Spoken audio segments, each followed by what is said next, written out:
I was never the loud child. I was the one who listened, who nodded, who learned early that love in our house didn't come with hugs. It came with responsibility. While other kids worried about grades and weekend plans, I worried about bills, groceries, and whether my parents were stressed. Especially my mom. She had a way of sighing that felt heavier than words, and every sigh somehow landed on my shoulders. My brother was different. He was the miracle, the pride, the one everyone made excuses for. If he failed, it was bad luck. If I succeeded, it was expected. I didn't resent him growing up. I just learned my place. I became the helper, the fixer, the one who understood. And understanding, I learned, was expensive. When I got my first real job, my mother didn't congratulate me. She asked how much I was making. A week later, she asked if I could help with rent. Then utilities, then school fees for my brother. It was never framed as pressure. It was always family. And family, she reminded me, never keeps score. Years passed like that. I postponed plans, skipped vacations, and ignored the quiet ache of wanting something that was just mine. Every time I thought about saving, something came up at home, and every time I paid. I told myself this was what good daughters did. Then my brother announced he was getting married. The news came with excitement, tears, and plans that grew bigger by the day. A large hall, hundreds of guests, designer clothes, a wedding that looked like success. My parents were proud, glowing in a way I had rarely seen. Within days, the conversation turned not to if I would help, but how much. My mother called me late one night. Her voice was soft, emotional. She said things like, "You're the only one we can rely on, and your brother deserves a good start." She reminded me how much she had sacrificed raising us. She didn't ask directly. She didn't have to. I said yes. At first, it was just the venue deposit. Then catering needed an advance. Then the wedding clothes weren't nice enough. Every payment came with urgency, and every transfer drained a little more than my bank account. It drained my silence. Still, I smiled. I told myself this was love, not obligation. That one day they would see me. The wedding day arrived like a dream that wasn't mine. Lights, music, laughter everywhere. My brother looked happy. My parents looked proud. Guests praised them for hosting such a grand event. I stood near the back, watching it all, feeling both invisible and essential at the same time. No one thanked me publicly. No one even mentioned my contribution. When relatives complimented my parents, my mother smiled and accepted the praise without correction. I swallowed the discomfort. Maybe gratitude didn't need an audience, I thought. That night, as photos flooded social media, I sat alone in my room. My phone buzzed with congratulations meant for everyone but me. I opened my banking app and stared at the number left in my account, smaller than it had ever been. I told myself it was worth it. I told myself family comes first. I told myself I was strong enough to handle it. I didn't yet know that this was only the beginning and that the real cost of that wedding had nothing to do with money. Life slowly returned to normal after the wedding, or at least that's what I thought. The house was quieter. The constant phone calls stopped. No one needed urgent transfers anymore. For the first time in months, I allowed myself to breathe. I began rebuilding my savings carefully, like someone afraid the ground might crack again if they stepped too hard. Then one afternoon my phone buzzed. It was a message from my mother. "Where's my refund?" I stared at the screen, certain I had misunderstood. I reread it again and again, waiting for the follow-up message that would explain the joke. None came. Instead, another text arrived seconds later. "You said you'd send it back." My heart dropped. Refund. Send what back? I typed slowly, my hands shaking. Refund for what, Mom? The response came fast, sharp, and unfamiliar. "Don't act innocent. The wedding money. We need it returned." Confusion mixed with a familiar, sinking guilt. I called her. She didn't answer. Instead, more messages came, accusations wrapped in anger. She claimed I had borrowed the money from the family fund, that I was holding on to cash that wasn't mine, that I was being selfish now that the wedding was over. I felt like the ground tilted beneath me. I reminded her, gently, that I had paid for most of the wedding myself, that I had never been told it was a loan, that no one had ever mentioned a refund. Her reply was cold. "We never said it was a gift." That sentence cut deeper than anything she'd ever said to me before. I spent the night replaying conversations in my head, searching for a moment where this had been discussed. There was none, only assumptions, only expectations, only silence where respect should have been. Over the next few days, strange things began to surface. A cousin casually mentioned how my parents had handled all the wedding expenses so well. An aunt praised them for being so generous with their son. I laughed it off at first, but something inside me tightened. Why would they think that? Then I found out. A relative let it slip during a phone call how guests had been asked to contribute money after the wedding, how envelopes had been collected quietly, how my parents said they were recovering costs. Recovering costs. I sat there, stunned, as the pieces came together. They had used my money to pay for the wedding. Then they took more money from others, and now they wanted my money back too. I wasn't just ignored. I had been used. When I confronted my brother, he avoided the topic. He said our parents handled everything. He said I should talk to Mom. His voice lacked surprise, lacked confusion.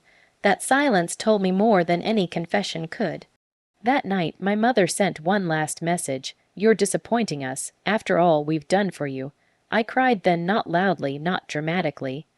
Just quietly, with the kind of tears that come from realizing the love you thought you earned was never really love at all. It was convenience. For years, I had given without asking. I had sacrificed without counting. And now, the moment I expected fairness, I was treated like a thief. Something shifted inside me. The guilt that once controlled me began to crack. In its place grew a calm, unfamiliar clarity. I stopped replying. I didn't argue. I didn't explain. For the first time in my life, I chose silence not because I was weak, but because I was finally ready to see the truth. And once you see the truth, there's no going back. I didn't confront them right away. Old habits urged me to explain myself, to fix the misunderstanding, to smooth things over like I always had. But something inside me held back. For the first time, I wasn't desperate to be understood. I was tired of being rewritten. Instead, I started paying attention. I went through my bank statements late at night, scrolling slowly, carefully. Each transfer told a story I had tried not to see then. New deposits, catering payments, clothing bills, gift purchases.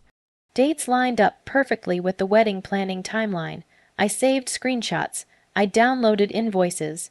I found old messages where my mother thanked me vaguely, never once calling the money a loan. The more I collected, the calmer I became.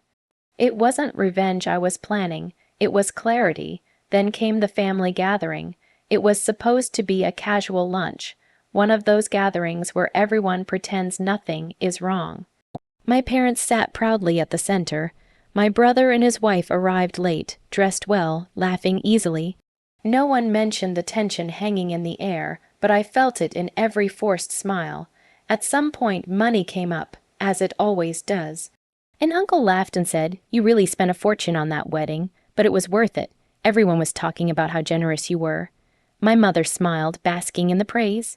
She nodded like the compliment belonged to her. Something in me settled. I didn't raise my voice. I didn't interrupt.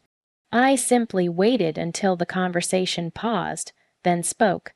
"Actually," I said calmly, "I paid for most of it." The table went quiet. My mother turned toward me sharply, her smile frozen. My brother stared at his plate. Someone laughed nervously, assuming I was joking. I wasn't. I took out my phone. One by one, I showed them the proof bank transfers, receipts, dates, amounts.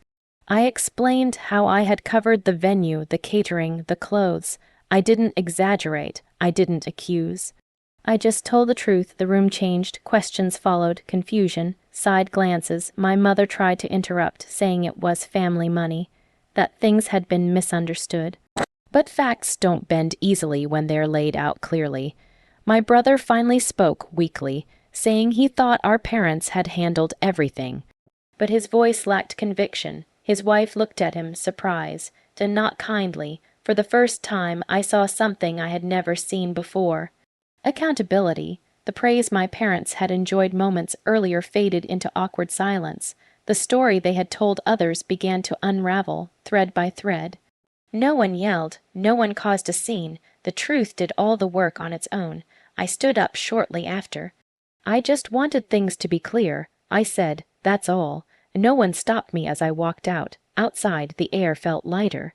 My hands were shaking, but my chest felt open, like I had finally taken a full breath. I sat in my car for a long moment, letting the quiet settle. I didn't feel victorious, I felt free. That evening, messages came in, some apologetic, some defensive, some carefully worded. My mother didn't message at all, neither did my brother, and for the first time in my life, their silence didn't scare me. It confirmed what I had already learned. I had never been valued for who I was, only for what I provided. And now that the truth was out, the role they needed me to play no longer existed. I drove home knowing something fundamental had changed. I wasn't the family's solution anymore, I was my own. The days after the gathering were strangely peaceful. No urgent calls, no emotional messages asking for help. The silence that once felt heavy now felt earned. I didn't rush to fill it, for once I let it stay. When my mother finally reached out, her tone had changed. There was no apology, only need. She asked if I could help cover a small expense, said it was temporary, said she'd explain later. I read the message slowly, noticing how familiar the pattern felt. Different words, same expectation. I typed back politely, I'm not able to help financially anymore. That was it. No anger, no explanation, no guilt. The response came quickly, laced with disappointment and disbelief. She accused me of abandoning the family, of changing, of becoming selfish. I didn't argue. I didn't defend myself. I had spent years trying to prove my worth. I was done auditioning. Without my money, things began to shift. My parents became quieter in family chats. My brother called once, awkwardly, asking if everything was okay between us. He didn't mention money, but it hovered between us like an unspoken truth. I told him I wished him well and ended the call. For the first time, their problems were no longer mine to solve. Meanwhile, my life began to open in ways I hadn't expected. The money I saved stayed in my account. I planned things without checking with anyone. I signed up for courses I had always postponed. I took small trips. I bought myself things without feeling the need to justify them. It wasn't flashy. It was peaceful. I stopped explaining my decisions to relatives. When asked why I wasn't helping like before, I simply said, I have other priorities now. Some nodded. Some judged. I let them. Months passed. I heard through others that the wedding debts hadn't been as handled as everyone believed. That money had become a source of tension. That my parents struggled to maintain the image they once enjoyed.